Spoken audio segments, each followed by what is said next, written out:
अभी हम फिर एक नॉन मुस्लिम भाई की तरफ चलते हैं जो सवाल करना चाहते हैं। मेरा नाम संजय है और प्रोफेशन से मैं इंजीनियर हूँ।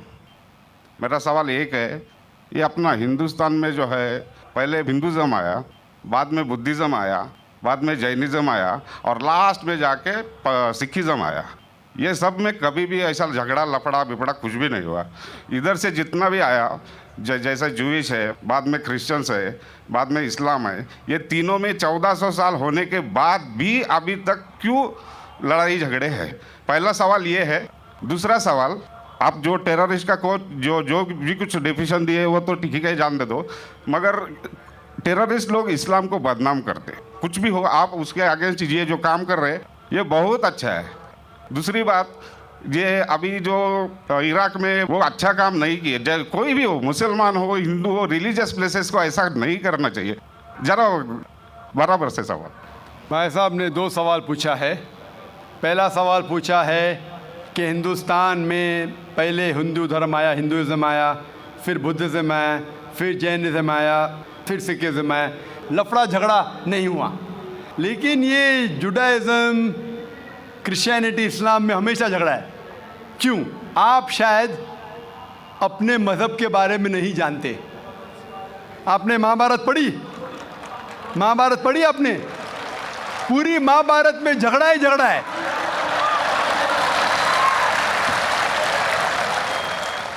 बाकी मज़हब के ने अपने आपस में। अगर आप पढ़ते महाभारत, जो एक स्मृति है जो मैं पढ़ चुका हूँ, उसके अंदर कज़न्स, रिश्तेदारों के बीच पांडव 5 और कौरव 100 झगड़ा होता है। महाभारत में झगड़े के बारे में जितने वर्सेस है, कुरान मजीद से कई गुना ज़्यादा। अगर गिनेंगे हम, कुरान मजीद गिनेंगे कितने वर्सेस है, महाभारत में कई ज़्यादा है। और जब आप भगवत गीता पढ़ते हैं, भगवत गीता महाभारत का एक हिस्सा है। 18 चैप्टर्स है। भीष्म पर्व के चैप्टर नंबर 25 to 42 को कहते हैं भगवत गीता। और भगवत गीता सबसे ज़्यादा पढ़ी जाने वाली किताब है हिंदू मज़हब में। और यहाँ ये भगवत गीता श्री कृष्ण राय दे रहे, सलाह दे रहे, सजेशन दे रहे, एडवाइस दे रहे अर्जुन को।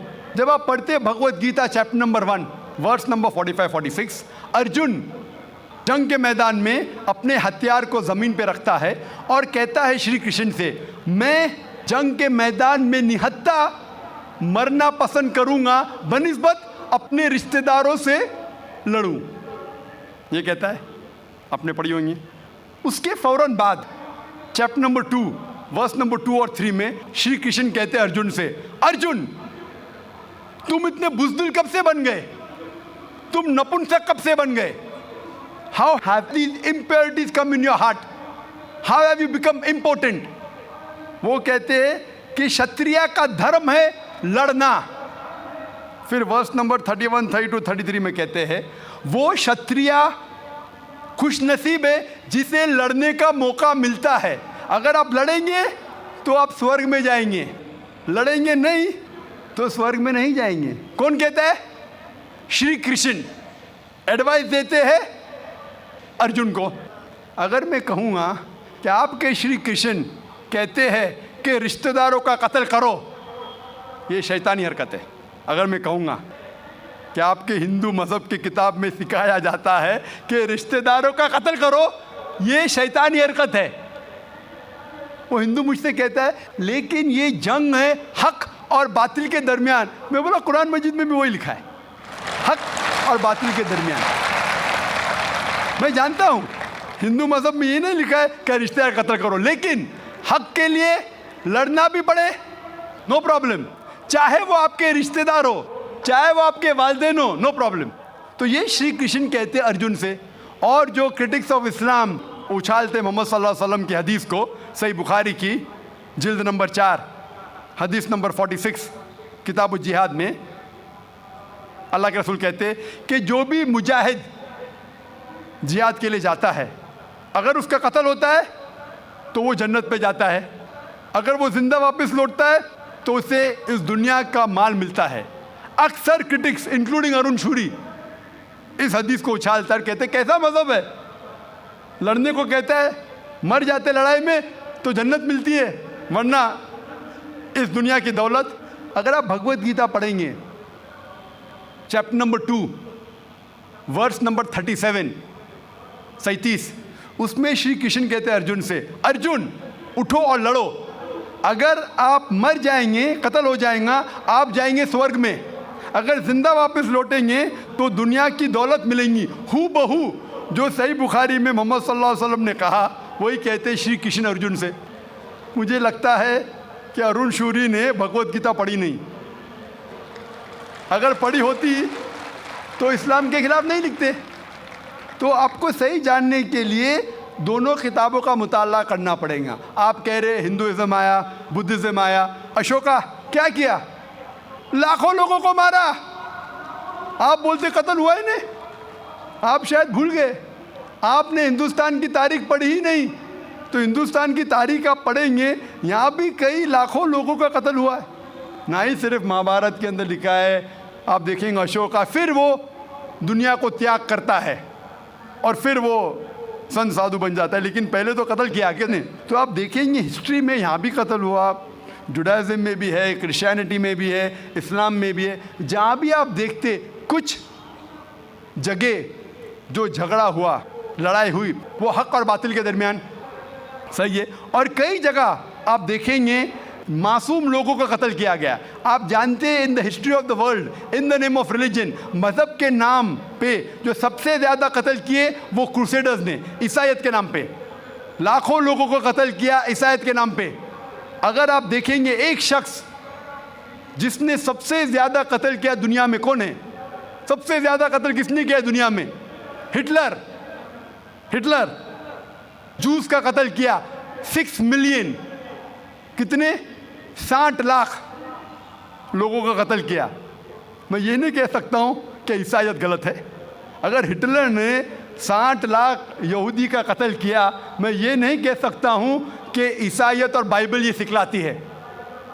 मैं बाइबल पढ़ा हूँ, क्योंकि हिटलर ने 60 लाख यहूद का कत्ल किया, हम ईसाईयत को दोष नहीं दे सकते। लेकिन मैं जानता हूँ कि ईसाईयत के नाम पे जो होली वॉर कहा जाता है, क्रूसेडर्स ने हज़ारों लोग को अपने सिर्फ मज़हब को कन्वर्ट करने के लिए लाखों लोग का कत्ल किया।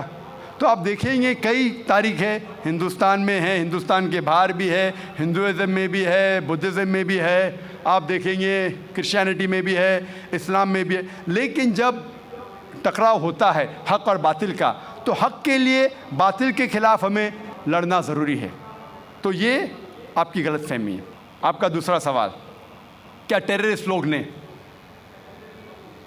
कुछ टेररिस्ट लोग ने इस्लाम को बदनाम किया है, और आपने कहा कि हम अच्छा काम कर रहे हैं, हक को फैला रहे, अमन को फैला रहे।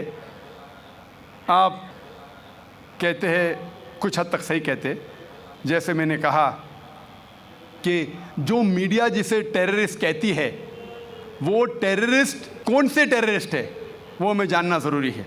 कौन से टाइप के टेररिस्ट है, कि वो जो लोग जो गलत काम कर रहे हैं उनके दिल में दहशत पैदा करे तो सही किस्म के टेररिस्ट है। जैसे भगत सिंह टेररिस्ट था लेकिन अच्छा था, उस तरीके से अगर कोई मुसलमान गलत लोगों के साथ लड़ रहे हैं हक के लिए तो सही है।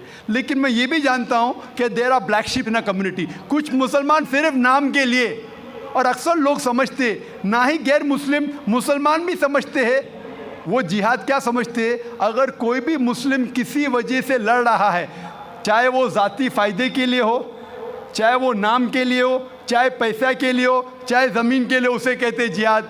ये गलत फहमी है। जिहाद की मानी ये नहीं कि कोई भी मुसलमान कोई भी जो जंग करता है, चाहे ज़ाती फ़ायदे के लिए हो, चाहे नाम के लिए हो, पैसे के लिए हो, ज़मीन के लिए हो, उसे जिहाद नहीं कहते। जिहाद आता है लफ्ज़ जहादा से, means to strive, to struggle.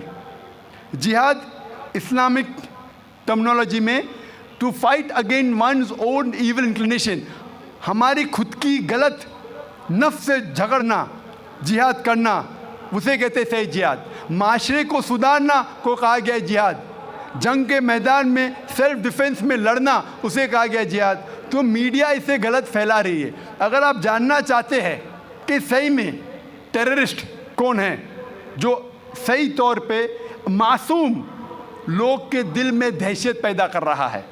Number 1 terrorist आज की तारीख में, पुरानी बात छोड़ दीजिए, आज के तारीख में मासूम लोगों के दिल में दहशत पैदा कर रहा है, मेरे हिसाब से नंबर 1 टेररिस्ट है जॉर्ज बुश। आप जानते हैं कि सबसे ताकतवर मुल्क यूएसए, सबसे कमज़ोर मुल्क अफगानिस्तान पे बॉम्ब फेंक रहा है। ये क्या मर्दानगी है क्या? इसे मर्दानगी कहते हैं। बॉम्ब फेंक रहा है ऊपर से, और हम देखते हैं किसके लिए इल्ज़ाम लगाते बिन लादेन पे।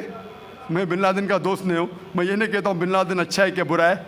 ओसामा बिन लादेन को मैं मिला नहीं हूँ, मैं जानता भी नहीं हूँ, तो ये मैं नहीं कहता हूँ कि ओसामा बिन लादेन टेररिस्ट है क्या नहीं। लेकिन अगर मान भी लो, जितने प्रूफ है सब गलत है।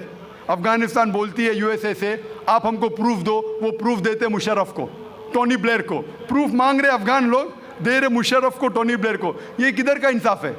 क्योंकि उनके पास प्रूफ है ही नहीं। अगर मान भी लो बहस के तौर पे, फॉर सेक ऑफ आर्ग्यूमेंट, अगर एक शख्स ने ऐसा गलत काम किया, आप एक शख्स के लिए क्या सारे देश के ऊपर बम डाल सकते? 1000 लोग का कत्ल कर रहे, क्या हक है उनको?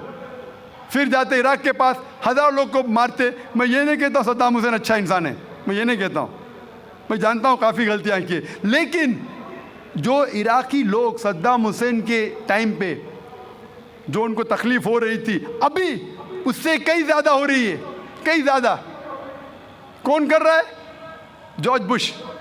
ये तो मैंने 5 साल पहले कहा था ऑस्ट्रेलिया में, जब मुझे अमेरिकन कॉन्सुलेट ने पूछा था सवाल कि do you consider Osama bin Laden terrorist, तो मैंने उस वक्त कहा था, चंद महीने बाद, 2-3 महीने बाद, 11 सितंबर के बाद, I consider number 1 terrorist to be George Bush, और हेडलाइंस में आया था। आज तो कई लोग कहते हैं कि जॉर्ज बुश टेररिस्ट नंबर 1 है। अमेरिका में भी जब एक सर्वे हुआ था, एक प्राइवेट ऑर्गेनाइजेशन ने सर्वे की थी यूएसए में, जानने के लिए 3 नाम दिए उनने, कौन सबसे बड़ा टेररिस्ट है, Osama bin Laden, Saddam Hussein या जॉर्ज बुश। नंबर 1 हमेशा जॉर्ज बुश है। गैर मुस्लिम भी कहते हैं सबसे नंबर 1 टेररिस्ट है जॉर्ज बुश। सबसे लोएस्ट परसेंटेज उसको मिला 73%, और कुछ लोग ने 78% लोग ने कहा कि टेररिस्ट नंबर 1 जॉर्ज बुश। अभी उन्हें पता लग रहा है 5 साल बाद, 6 साल बाद, मैं तो पहले कहा था। तो आप मुझसे पूछेंगे कि ये मीडिया ऐसे लोग को लेके उछाल रही है और मीडिया बदनाम कर रही, जो हालात हो रहे हैं, कोई भी मजहबी, चाहे टेम्पल हो, चाहे चर्च हो, चाहे मस्जिद हो, कुरान में लिखा है उसको डिस्ट्रॉय नहीं करना चाहिए। कोई भी, कुरान की आयत है, do not destroy temples, churches, places of worship, गलत है। तो कुरान में भी लिखा है। तो कोई भी शख्स ये करता है, टेम्पल या मस्जिद या मोनेस्ट्रीज या सिनेगॉग्स को तोड़ता है, तो ये इंसानियत के ख़िलाफ़ है और कुरान मजीद के ख़िलाफ़ भी है। Hope that answers the question.